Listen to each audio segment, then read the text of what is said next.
여러분 안녕하십니까. 경제현장 오늘 시작합니다. 오세훈 서울시장이 거둔 압도적인 승리의 견인차는 부동산에 대한 성난 민심 때문입니다. 부동산 정책에 대한 실망이 더불어민주당 지지층을 떠나게 만들었는데요. 그렇다면 이 논란이 많은 부동산 정책, 그리고 여전히 불어난 부동산 시장에는 어떤 변화가 생길까요? 오세훈 시장의 부동산 공약 짚어보면서 집값에 미칠 영향까지 전망해 보겠습니다. 유튜브 실시간 댓글 의견 남겨주시면 토론에 반영하겠습니다. 경제현장 오늘입니다.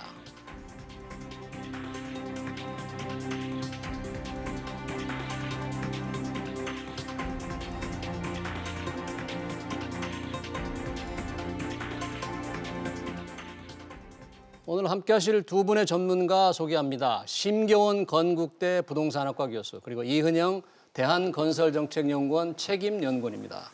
두 분 어서 오십시오. 반갑습니다. 네, 안녕하세요. 자, 이 부동산 전문가로서 이번 서울시장 그리고 부산시장 야당의 압승, 여당의 참패 뭐 좀 예상을 하셨죠? 어떻습니까? 뭐 한 달 전까지는 네. 예상이 좀 힘들었고 네. 뭐 한 달 전부터는 이제 예상이 거의 확실시되었다라고 보여집니다. 네. 특히 이제 작년 말이라든가 올 초에 조사했을 때는 네. 뭐 야당 후보가 합쳐져도 뭐 될까 말까 이렇게 했는데 예. 뭐 LH 사태가 터지고 나서 그리고 또 이제 최근에 공동주택 공시가격 사건이 터지고 나니까 민심이 되고 이렇게 바뀐 게 아니냐. 그래서 이제 뭐 야당이 앞서가는 그런 결과가 나온 것 같습니다. 네. 이은영 연구원님은 어떻습니까? 이 부동산에 대한 워낙에 실망한 분들이 많기 때문에 이게 이렇게 지지율 격차, 표심 차이로 반영이 될 줄 어느 정도 생각이 했습니까? 네. 충분히 그럴 여지가 있었습니다. 왜냐하면 작년 같은 경우에도 총선에서 이제 재산세가 좀 많이 부과되는 강남 같은 지역들은 민주당이 차지하지 못했습니다.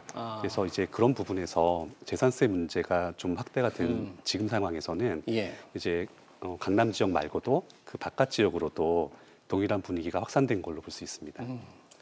자, 여튼 오세훈 이제 서울시장이 10년 만에 다시 서울시장으로 돌아왔는데 그동안 워낙에 이제 부동산 정책에 관심이 많았으니까 우선 오세훈 서울시장이 유세전에서 공약한 부동산 정책의 핵심을 우리 교수님께서 좀 간단히 좀 정리 좀 해주시죠.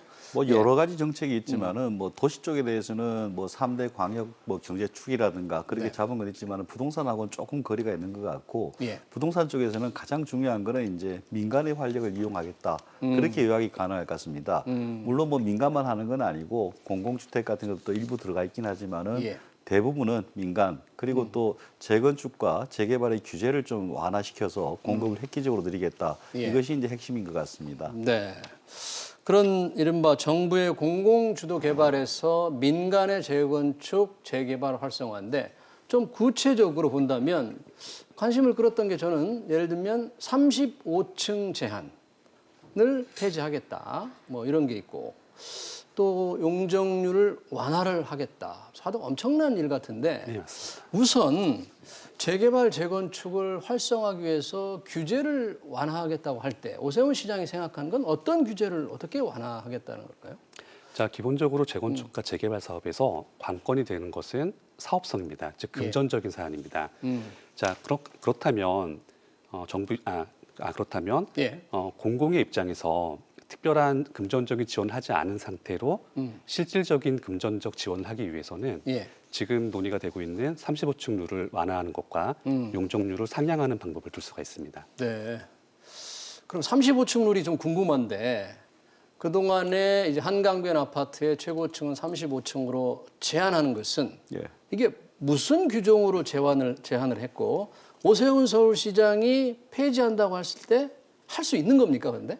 예, 서울시에서 이제 서울 도시 기본 계획을 수립합니다. 예. 원래 예. 20년마다 수립하고 수립하고 나서 5년 내에 이제 재수립을 시작하는데 예. 그 계획을 수립하는 과정에서 서울에서 이제 중심 지역 같은 경우에는 한 50층 좀 짓게 해주고 그런 지역을 제외하고는 다 35층으로 묶었습니다. 그때 이제 전문가들이 어마어마하게 반발을 많이 했었죠. 반대를 했었습니까? 예, 왜 그런가 하면은 입지라는 게 다 다른데 예. 뭐 남산에도 35층, 한강에도 35층 이런 것들이 말이 되느냐. 네. 그런 식으로 이제 병풍식으로 딱 막힌 경관이 되는 것은 아주 좀 우려할 만하다.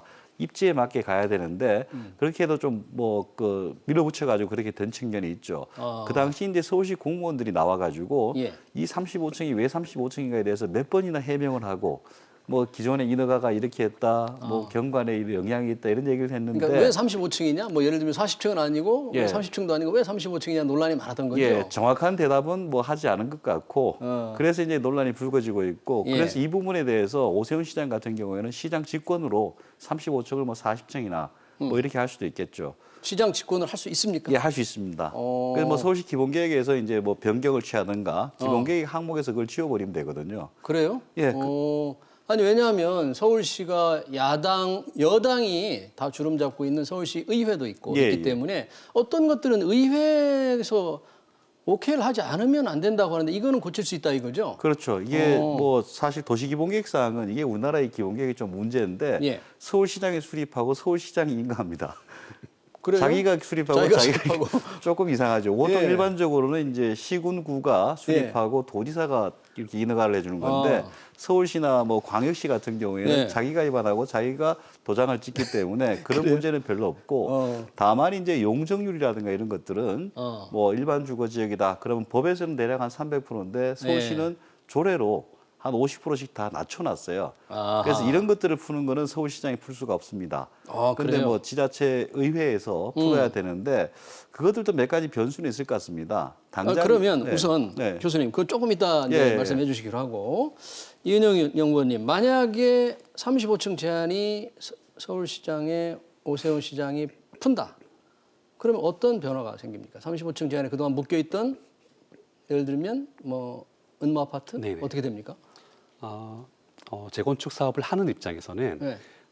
기존 용적률의 변화가 없더라도 층고 제한이 달라지게 되면 아파트 모양을 다채롭게 만들 수가 있습니다. 그럼 그렇게 되면은 기존에 있던 건물들의 층수를 높임으로써 예. 같은 용적률 하에서 건폐율을 낮춘 효과를 가져올 수가 있습니다. 그렇게 되면 주거 환경 자체가 예. 쾌적해지는 결과가 나타나게 됩니다. 그래요. 즉 가격도 쾌적해진다. 올라가게 됩니다. 쉽게 말씀드리면은 예. 기존에 보통 아파트를 지을 때는 예. 대략 한 건폐율이 20% 약간 미만이었어요. 근데 최초로 이제 삼성동 아이파크가 8.9%가 나왔습니다. 건폐율이. 건폐율. 층수가 높아졌다는 거죠. 예. 그러니까 90% 이상이 다 정원인 거예요.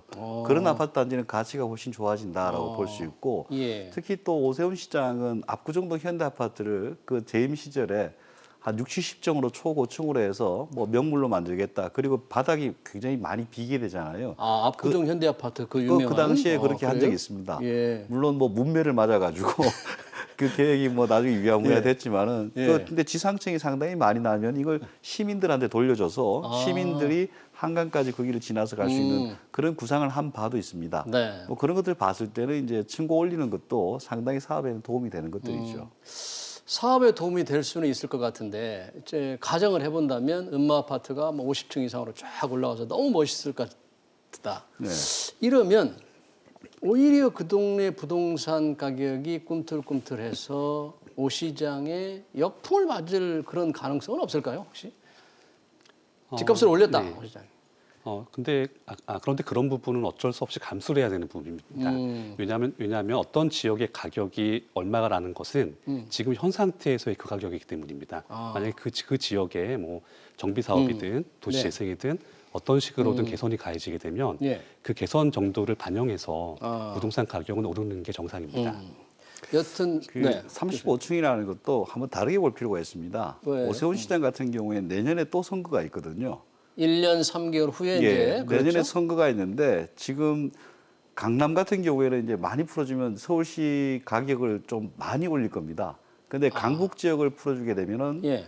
조금 덜 올리지 않을까요, 그게? 전체적인 가격에 예. 미치는 영향이 영향을 좀 봤을 때. 크지 않을 수 있다. 예, 그러면은 내년 선거가 있는 상황에서 단기적으로 가격이 급등할 가능성이 있는 강남을 지금 당장 풀어주겠다 네. 하는 것들은 좀 무리일 수가 있고요. 또 순차적으로 가야 되는 측면도 있고 또 네. 하나는 이제 그 강남 지역 같은 경우에는 사실은 이제 야당 쪽에 더 가깝지 않습니까?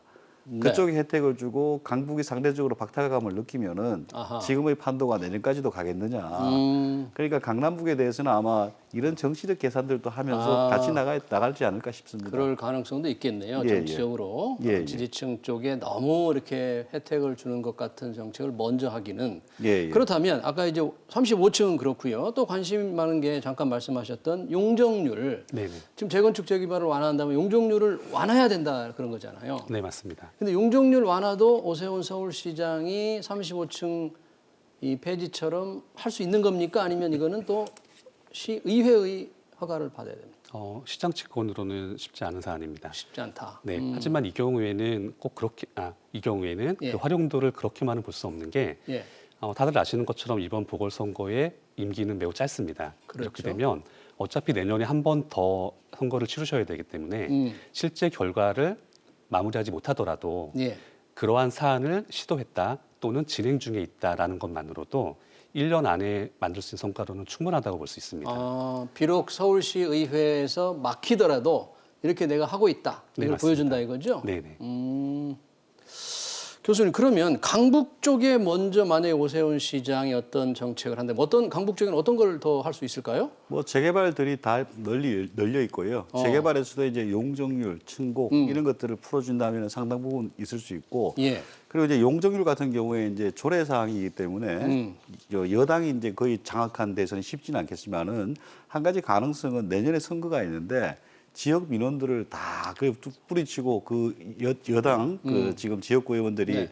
지자체 의원들이 다 그렇게 반대를 할 것인가 이게 하나가 궁금할 수도 있고요. 예, 또 하나는 이제 용적률이라는 건 조례 사항이 있긴 하지만은 시장은 더 무서운 고난이 있습니다. 뭡니까? 지금 현재 일반 주거 지역에 아파트를 짓고 있는데 그걸 예. 준주거로 바꾼다라든가 여의도는 지금 상업 지역이거든요, 아파트가. 예. 여의도는 아파트가 상업 지역에 지어져 있습니다. 상업 지역인데. 그러니까 지금 이제 일반적으로 잘 안 되고 있는데 예. 의회에서도 반대를 한다. 예. 그럼 뭐 준주거나 상업 지역 지정하면 용적률은 어마어마하게 올라갑니다. 그건 서울시장이 직권을 할 수 있습니까? 예, 할 수 있습니다. 그리고 또 하나는 이제 이것도 굉장히 중요한 건데 예. 공공성 기여라는 게 있습니다. 그건 뭡니까? 공공기여. 공공성 기업. 보통 이제 옛날 아파트를 새로 지으면은 예. 도로를 내놓거나 공원을 내놓거나 아니면 경로당을 크게 짓거나 예. 이렇게 공공 기여를 하라라고 하는데 이게 이제 법에 약간의 기준이 있지만은 예. 기존 시장들은 굉장히 이걸 자의적으로 해석해서 법에서 이만큼 원하지만은 뭐 시에서는 이만큼 원한다. 그렇게 해서 이제 사업이 무산되거나 지연되거나 이런 게 많았거든요. 그런 것들은 거의 다 이제 사라질 가능성, 뭐 조절할 가능성이 있는 거죠. 조절해서. 그러면 이제 사업 성에 굉장히 큰 도움이 될 수 있을 겁니다. 그런 것을 강북 쪽에 먼저 여러 가지로 조금 그렇지. 할 가능성이 많다 이거죠. 예, 예, 그쪽에 그렇습니다. 좀 빨리 손을 내밀 수 있다. 예, 예. 그렇군요. 이은영 의원님, 이 오세훈 서울시장이 유세 중에 이런 얘기를 했지 않습니까? 취임 후 일주일 안에, 7일 안에 양천구 목동, 노원구 상계동 같은 주요 재건축 단지의 안전진단에 착수하겠다. 그러면 이게 안전진단을 뭐 쉽게 해주겠다는 겁니까? 이게 무슨 얘기입니까? 그렇게는 이야기는 어렵습니다. 그리고 사실 그런 발언들은 선거라고 하는 특수성을 감안해야 됩니다. 그래서 아마 그렇게 말씀하신 일주일이라는 기간은 예. 상징적인 의미로 말씀하셨을 겁니다. 만약에 본인이 시장에 취임을 하신다면 예. 목동 같은 대표적인 재건축 단지의 재건축 추진을 좀 더 적극적으로 하겠다라는 의미로 받아들이는 게 맞습니다. 안전진단은 그러면 오세훈 시장이 얘기한 대로 만약에 좀 쉽게 할 수 있는 건 아닙니까? 안전진단을 뭐 착수한다 그러면 그동안 안전진단에 탈락된 데를 뭐 어떻게 좀 지수를 바꾼다? 기준을 그럴 수 있는 건 아닙니까? 약간의 뉘앙스는 바뀔 수 있겠지만은 예. 그 결과를 뒤엎기는 좀 어려울 겁니다. 안전진단의 그래요? 절차라든가 예. 그 평가하는 방식이라든가 그건 국토부의 소관입니다. 그래서 이제 예를 들어서 뭐 무리하게 어떻게 압력을 해서 결과가 나왔더라도 국토부가 나중에 또 검증해가지고 또 다르게 갈 수도 있겠죠. 근데 이제 한 가지 좀 기대할 만한 거는 지금 예. 내년엔 대선까지도 같이 있기 때문에 예. 이 안전진단에 대한 것들도 여당 입장에서도 계속 이렇게 무리하게 끌고 갈 수 있겠느냐. 이렇게 까다롭게만 계속 그렇죠. 유지할 수 있겠느냐? 그러면 이제 풀릴 수도 있고 오세훈 시장이 지금 하고 있는 것과 맞물리면은 의외로 또 효과를 발휘할 수도 있겠지만은 지금 여당의 분위기로 봐서는 뭐 그런 걸 풀어줄 것 같지는 않습니다. 예. 그러니까 일주일이라는 상징적인 것이고 네, 맞습니다. 목동과 노원구 상계동을 이렇게 사례로 들었지만 바로 할 수 있는 건 아니다. 이쪽 주민들은 혹시 지금 설레고 있을지 모르겠어요. 주민들은 당연히 설레고 네. 있습니다. 당연히 설레고 있고 사실 이런 식의 이벤트가 발생을 하면 재건축 사업의 실제 추진은 쉽지 않더라도 그것을 반영한 가격은 오르게 됩니다. 그래서 주민들 입장에서는 나쁠 것이 없는 상황입니다. 아, 가격에는 반영될 수가 있다. 네, 맞습니다. 비록 바로 안 되지만. 네. 그러면 결국은 심 교수님이 걱정하는 가격이 들썩일 수 있다는 그런 건데 예, 예. 오세훈 시장에 만약에 저는 그런 생각이 들어요. 지금 부동산 안정시키려고 하는데 오세훈 시장의 정책 예고로 가격이 오르면 오세훈 책임론으로 이제 조금 1년 후에 나오지 않을까 그런 것도 걱정을 해야 되지 않을까 싶은데 일단 정부의 공공주도 개발, 오세훈 시장의 민간 위주의 재개발 재건축 규제 완화인데 5년간에 걸쳐서 오세훈 시장이 36만 원가요? 예. 36만 원. 36만 원. 예. 가능할까요? 36만 원. 그렇게 너무- 무리수는 아닐 수도 있고요. 그래요? 왜 그런가 하면 우리가 많이 공급할 때는 서울시가 대략 한 12, 3만 원으로 공급한 적이 있습니다. 1년에. 1년에 12만 원까지 예. 할 수 있었어요? 예, 그때 한 적이 있습니다. 2017년인가가 인허가가 가장 많았을 텐데 예. 물론 이제 그걸 제외하면은 대략 한 6만 원, 7만 원 정도 공급, 보통 8만 원에서 플러스 마이너스 1, 2만 원 움직인다라고 보시면은 예. 서울시 공급이 최근 한 15년 정도의 공급선이다라고 보시면 되고 예. 그래서 5년간 36만 원이면 한 7만 원 조금 넘는 거기 때문에 큰 무리는 아니다라고 계산을 할 수도 있겠습니다. 그래요? 그리고 또그 박원순 시장 시절에 이제 인허가가 밀린 것들이 많다 그런 연구 결과도 있거든요. 아, 박원순 시장 시절에? 인허가 재건축 재개발 안에서 대략 한 25만 원 정도가 예. 시장의 그 거부권이라는 표현은 웃기지만은 거기에 따라서 뭐 인허가가 되지 않았다는 연구 결과도 있기 때문에 예. 물량 자체는 달성하는데 큰 무리는 없겠지만은 문제는 중앙 정부하고 협조입니다. 뭔가 하면은 시장이 해서 할 수 있는 게 36만 원 중에 뭐 한 1, 20만 원다. 예. 그럼 나머지는 중앙 정부의 대출 규제라든가 그다음에 재초안, 재건축 초과이익 환수의 그런 재건축 초과이익 환수 제도. 그런 세금 제도, 아. 그다음에 이제 개발 부담금 제도 아. 이런 제도는 중앙에서 갖고 있거든요. 그거는 뭐 글쎄요. 결코 초과이익 양보할 환수는 것 같지는 글쎄 양보할 않지만은 것 같지 그렇기 않은데. 때문에 상당한 물량은 빨리 할 수 있겠지만은 아하. 전체 물량을 채우는 데는 예. 중앙 정부하고의 이제 엇박자가 있기 때문에 쉽지는 않을 것이다라고 보여집니다. 네. 먼저 공급 확대를 이 정부도 상당 시그널을 확실하게 보여주고는 있는데 오세훈 시장의 36만 원 과연 시장에서 조금 믿음을 주고 있는 겁니까? 아니면 선거 이기기 위해서 이렇게 띄워본 그런 겁니까? 사실 보기에 따라서 두 가지 다 볼 수는 있습니다. 선거라는 특수성을 감안해야 되는 거고요. 예. 그리고 실제로 그게 공급 가능한 것이냐라는 것도 생각을 할 수 있는 문제인데, 자 여기서 저희가 그 공급 물량에 대해서 같이 생각해야 할 것이, 자 최근 몇 년간은 민간 부분의 공급이 사실상 좀 억제됐었고 예. 공공이 중시가 됐습니다. 그리고 그 이전에는 민간에 또 많이 치우친 감이 있었죠. 그래서 지금 시점에서는 단순히 숫자도 중요하지만 예. 그것보다 더 저희가 중요하게 봐야 할 것은 공공과 민간이 함께 주택 공급에 축이 된다는 사실입니다. 그리고 사실 공공이 공급한 주택은 일종의 사회 안전망 개념도 같이 갖고 있습니다. 예. 하지만 민간에서는 그런 걸 갖고 있는 게 아니죠. 따라서 두 가지가 다 있는 게 정상인 상황인데 예. 지금까지 한쪽에 치우쳐 있다는 것이 문제가 됐었습니다. 따라서 지금 상황에서 민간의 공급 규모가 강조가 된다면은 예. 종전에 비해서 잠은 많아 보일 수도 있습니다. 하지만 이게 실제로 지금까지 공공과 민간이 함께 공급했어야 하는 물량을 감안한다면은 그렇게 많은 물량이 아니라고도 볼 수 있습니다. 아 그래요? 그러니까 가능할 수도 있다. 36만 원가. 네, 맞습니다. 저는 너무나 이렇게 숫자가 부풀려진 게 아닌가 하는 그런 좀 의심을 했는데 지금 말씀하신 대로 그렇다면 민간의 재건축 재개발을 조금 활성화한다. 그럼 뭔가 인센티브를 더 줄 것이다. 그러면 걱정이 정부가 주도하는 공공 재개발의 어떤 매력이 떨어질 것 같으니까 참여하는 사람들이 야, 좀 기다려볼까? 민간이 더 나은 거 아니야? 하면서 정부 정책을 조금 불신하지 않을까 이런 생각도 드는데 그건 어떻게 반응이 나올까요? 예, 중앙 정부하고 최근에 이제 2월 4일 대책, 2사 예. 대책 같은 경우에는 공공 주도의 뭐 주택 공급 계획이었습니다. 그런 것들은 아주 심각한 타격을 받지 않겠느냐. 사실 그 시장 집권으로 해서 용도 변경이라든가 이런 걸 통하면은 비슷한 효과를 누릴 수도 있거든요. 예. 그런 상황이기 때문에 좀 타격이 클 것이다라는 게 하나가 있고. 타격이 클 것이다. 예, 그리고 이제 또 그 아이디어 자체가 좀 문제가 있는 건 뭔가 하면은 예. 지금까지 서울시에 공급된 물량을 보게 되면은 예. 대략 한 6, 7만 호가 최근 한 5년에 공급됐는데 평균 예. 6, 7만 호 중에 공공이 공급하는 물량은 대략 5% 정도입니다. 5%밖에 안 한 됐습니까? 5.3% 정도입니다. 아, 최근 한 5년간을 보면은. 예. 5.3%를 2배 해봐야 10%예요. 예. 공공주도가 아무리 2배, 3배 노력해봐야 요만큼 드는데 나머지 민간에서 조금만 좋아지면 주택 공급 효과는 훨씬 많아지거든요. 물론 그렇다고 해서 개발 이익을 다 던져주고 네. 이런 건 아니고 그게 이제 공공기여라든가 해서 이제 또 임대주택도 공급하고 소형주택도 공급하는 그런 식으로 유지하면은 예. 더 빨리 갈 수 있는 것들이죠. 그 이제 이 박사님께서 말씀하셨듯이 공공하고 민간이 같이 가도록 짜는 게 중요하지. 2월 4일 대책은 너무 치우쳐 있었고. 공공에 너무 치우쳐 있다. 그렇죠. 공공 아니면 사업 거의 못하게 했거든요. 그런 식으로 돼 있기 때문에 너무 민간이 위축되는 면이 있었는데 이번에 되면은 이제 조금 균형이라든가 민간 쪽으로도 좀 그 숨이 트이지 않을까 보여집니다. 그런데 서울시장이 여당이었다면 국토나 국토부나 정부가 이렇게 다 화합을 맞춰서 할 것 같은데 예, 예. 이 야당이기 때문에 그렇게 좀 아까 말씀하신 공공과 민간이 합쳐서 잘 할 수 있도록 룸을 줄 건가 여유를 줄 건가 그게 좀 의문이에요. 안 그렇습니까? 네, 사실 그럴 여지가 예. 지금 다분합니다. 다분한데 이제 저희가 다시 생각해야 되는 것이 예. 이번 보궐선거의 임기는 짧고 사실 관건은 내년에 있을 다음 선거입니다.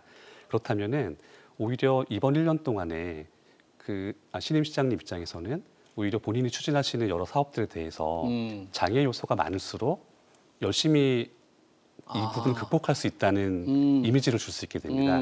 이렇게 된다면 만약에 내년의 선거까지 포함해서 총 5년 정도의 임기가 있을 수 있습니다. 이렇게 되면 지금 제시된 계획들을 좀 더 원활하게 실행할 수 있는 기간이 된다고 생각을 합니다. 그러니까 규제를 뚫기 위해서 열심히 노력하는 모습을 다 보여줄 수 있는 그런 오히려 장점도 있다는 건데 심 교수님, 정부가 주장하고 있는 추진하는 것 중에 하나가 왜 역세권과 저층 주거지 그러니까 도심 공공주택 복합 개발이 있잖아요. 예, 예. 이런 거는 또 이 오 시장도 좀 적극적으로 껴안을 수 있지 않을까요? 어떻습니까? 예, 직접 뭐 껴안으려고 할 겁니다. 근데 이제 2월 4일 대책에 나온 그런 제도들은 예. 공공이 다 수용해서 하는 방식입니다. 그 방식은 아마 오 시장이 한다고 하면은 표가 더 떨어지지 않겠냐. 한다고 하면. 예, 근데 그 정도 수익하고 그 정도 공공 기여를 민간이 할 수 있도록 풀어주고 그 주민들이 할 수 있도록 풀어주면은 예. 아마 그 공공 주도의 사업이 좀 위축되는 효과도 좀 줄일 수 있고 그런 식으로 가지 않을까 싶습니다. 그거 서울시에서도 할 수 있거든요. 지금 이제 공공주택 건설법이라는 게 공공주택 특별법이라는 게 있는데 예. 그 법조항 가지고 이제 국토부가 밀어붙여 가지고 그런 사업을 하는 게 있고 예. 서울시장은 용도지역 변경하면 되거든요. 용도지역 변경 통해 가지고 비슷한 효과를 예. 누릴 수 있는 방식도 있기 때문에 예. 뭐 좀 갈등은 좀 계속 가겠지만은 예. 결과적으로 주택 공급할 여지는 좀 있다라고 보여집니다. 오늘 홍남기 부총리가 그런 회의에서 한마디를 했더라고요. 오늘 부동산 시장 점검 회의에서 보궐선거 과정에서 제기된 공약 등의 영향으로 일부 지역 중심으로 아파트 불안 조짐이 있다. 그리고 지자체와 중앙정부가 협력해서 하는 것이지 지자체가 할 수 있는 게 아니다. 조금 이게 함께 잘해보자는 건지 좀 견제를 하는 건지 아직은 좀 어떤 정책적 화합을 이룰지는 좀 모르겠어요.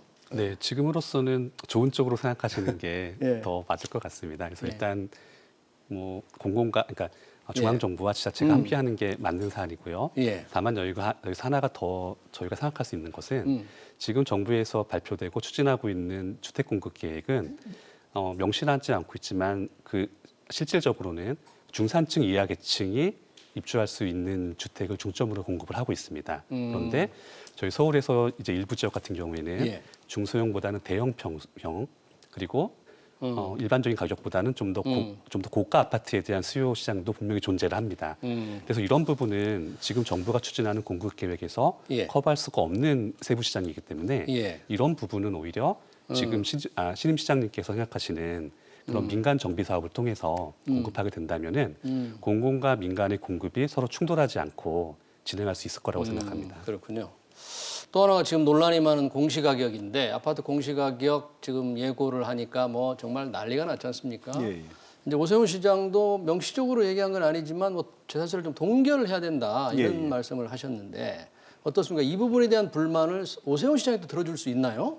바꿀 수 있나요? 그건 지금 예. 재산세 문제는 이제 예. 지자체장이 50% 정도까지는 자기가 조절할 수 있거든요. 50%까지. 예, 예. 그래서 이제 뭐 충분히 가능한 얘기고 예. 그렇게 하면 또 서울시 재정이 고갈이 되지 않느냐 이런 우려도 있겠지만은 예, 예. 사실 최근에 서울시가 워낙 이렇게 재산세가 많이 들어와 가지고 지금 동결을 하더라도 충격은 거의 없을 겁니다. 아, 근데 이거 이제 계속 끌고 갈 수는 없겠죠. 그리고 이제 재산세 같은 경우에는 예. 아주 뭐 소수의 사람들한테는 큰 부담이지만은 예. 일반 시민들한테는 그리 큰 부담이 되는 그 액수는 아닙니다. 지금 현재도. 근데 그것조차도 이제 줄여주겠다. 특히 코로나 시기에 예. 경제도 이제 어려운 시기니까 해주겠다. 그런 건 잘한 것 같긴 하죠. 근데 이제 나중에 이제 종부세라든가 이 문제가 더 큰 폭탄인데 그 폭탄은 이제 시장이 할 수 있는 게 아니고 중앙에서 하는 거다 이렇게 볼 수 있죠. 그러니까 지금 오세훈 서울시장이 얘기한 것은 종부세가 아니라 재산세. 그렇죠. 그거다 이거죠. 예, 그러니까- 종부세는 국세고.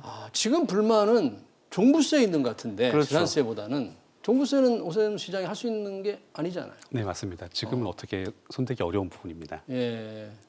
아까 말씀하신 대로 이 공시가라든지 아파트 가격이 많이 오른쪽 중심으로 뭔가 이번 야당의 표가 좀 많았으니까 이런 게 불만을 수용한다고 하더라도 바꿀 수 있는 건 아니다.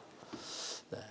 그러면 이 집값이 지금 전체적으로 좀 안정이 돼간다고 정부가 판단하고 있는 것 같아요. 예, 예. 매수자 우위라고 하는데 이 서울 오세훈 시장의 당선 시장에 영향을 좀 미칠까요? 네, 단기적으로는 줄 가능성이 높습니다. 뭐 특히 재개발, 재건축 이런 데 이제 개발을 허용한다 식의 시그널을 주기 때문에 예. 단기적으로는 들썩할 가능성이 높겠지만은 지금 워낙 고점이라는 인식이 세고 그리고 중앙 정부의 규제도 좀 강하고 그리고 거시 경제도 좀 불안하거든요. 그렇기 때문에 단기적으로 들썩하고 뭐 지속적으로 상승하기에는 좀 어렵진 않겠나 그렇게 보여집니다. 그러니까 민간의 재개발, 재건축 완화를 조금 하려고 노력을 하더라도 예. 그게 큰 영향을 안 줄 수도 그래서 있다. 단기적으로 들썩하는데 단기적으로 들썩이다. 그다음부터 계속 1%씩 올라가고 이런 상황은 좀 상상하기 어렵다는 거죠. 예, 이은영 연구원 어떻게 보셨습니까? 이 혹시 오 시장 당선이 주택 부동산 시장에 어떤 영향을 미칠까? 좀 상당히 궁금한데.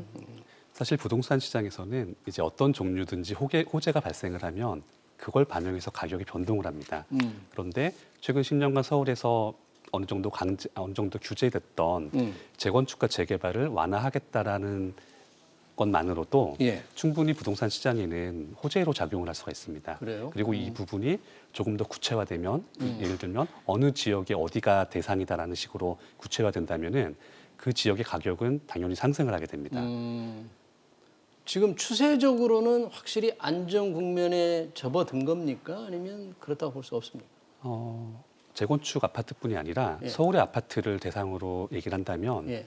안정보다는 잠시 쉬어가는 단계로 보는 게 맞습니다. 그럼 왜냐하면 쉬었다가? 지금까지 부동산 가격이 상승했던 가장 큰 요인으로 지목된 것이 예. 시중의 유동성 증가입니다. 예, 예. 그런데 유동성 증가는 적어도 올해와 내년까지는 지속될 가능성이 높습니다. 그렇다면 그 한 가지 요인만으로도 가격이 하락할 가능성은 크지 않다고도 볼 수 있습니다. 크지 않다 하락할 가능성은. 네, 맞습니다. 그런데 이런 상황에서 정비사업 완화라고 하는 사안이 또 더해졌습니다.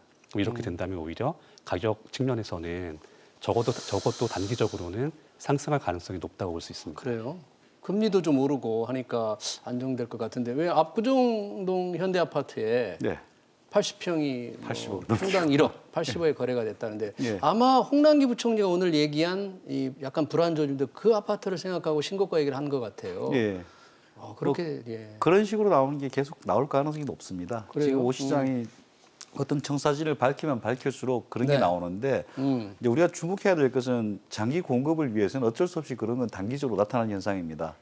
그렇기 때문에 참아야 되는 거고 예. 장기적 안정을 위해서 그렇게 해야 되는 것들이죠. 예. 그런데 이것들이 계속적으로 발생할 것이냐? 예. 저는 뭐 아주 뭐 올해 1년 내내 그 계속 주구장창 올라간다. 예. 그렇게 상상하는 건 좀 어려울 것 같고 예. 오 시장의 효과가 그래도 뭐 한두 달 정도는 가지 않겠냐. 그리고 나서 또 시장이 또 이렇게 뒤를 보면은 너무 많이 올랐구나. 그래 또 쉬었다 가고 그런 형태가 되지 않을까 싶습니다. 예. 마지막으로 두 분께 좀 짧게 여쭈고 싶으면 이은영 의원님, 이 여당의 패배에 따라서 부동산 정책의 어떤 대전환, 변화 좀 기대할 수 있을까요? 아니면은 이사 대책 위주로 그냥 쭉 갈까요? 단기적으로는 큰 변화가 나오기 어렵습니다. 큰 변화가 왜냐하면 어렵다. 이제 가장 최근에 논란이 됐던 공동주택 공시가격 같은 경우에도 작년에 현실화 로드맵이 만들어지고 처음 적용된 겁니다. 그런데 한 번 적용하고서 이걸 바꾸기는 어려운 상황입니다. 네. 그래서 큰 변화는 없을 것 같고요. 네. 만약에 이제 대출 규제 완화나 그런 기타 사안들이 좀 더 가시화된다면 그건 아마도 금년 말이나 아니면 해를 넘겨서 내년 초 정도에 나타나지 않을까 생각합니다. 즉 심 선거가 교수는 좀 반영된 네. 예상입니다. 네. 교수님 어떻게 지금까지 보십니까? 정부 변화. 입장을 보면은 예. 당에서는 여당에서는 뭐 선거할 때 저번 총선할 때도 서울 시민들한테 종부세 낮춰주겠다 막 난리 났거든요. 이낙연 대표가 그렇게 공언했었어요. 그런데 지나고 나니까 더 올라가기만 했고. 그래서 당에서는 뭐 중구난방으로 막 얘기가 나올 것 같아요. 특히 내년 당에서는. 대선이 있으니까. 대선이 있으니까 표 지지에 따라서 막 얘기 나오겠지만은 예. 지금까지 청와대나 중앙정부에서 보여준 모습은 워낙 확고하기 때문에 그리고 이제 그 기본 사항을 좀 벗어나게 되면은 뭐 핵심 지지층이라 그럴까 그쪽의 이탈도 우려되기 때문에 함부로 그렇게 풀기는 힘들 것 같습니다. 같다? 예. 네. 네, 잘 알겠습니다. 네, 오세훈 시장 당선 후 관심되는 부동산에 대해 잘 알아봤습니다. 심교원 건국대 부동산학과 교수 그리고 이은영 대한건설정책연구원 책임연구원이었습니다. 고맙습니다. 감사합니다. 네.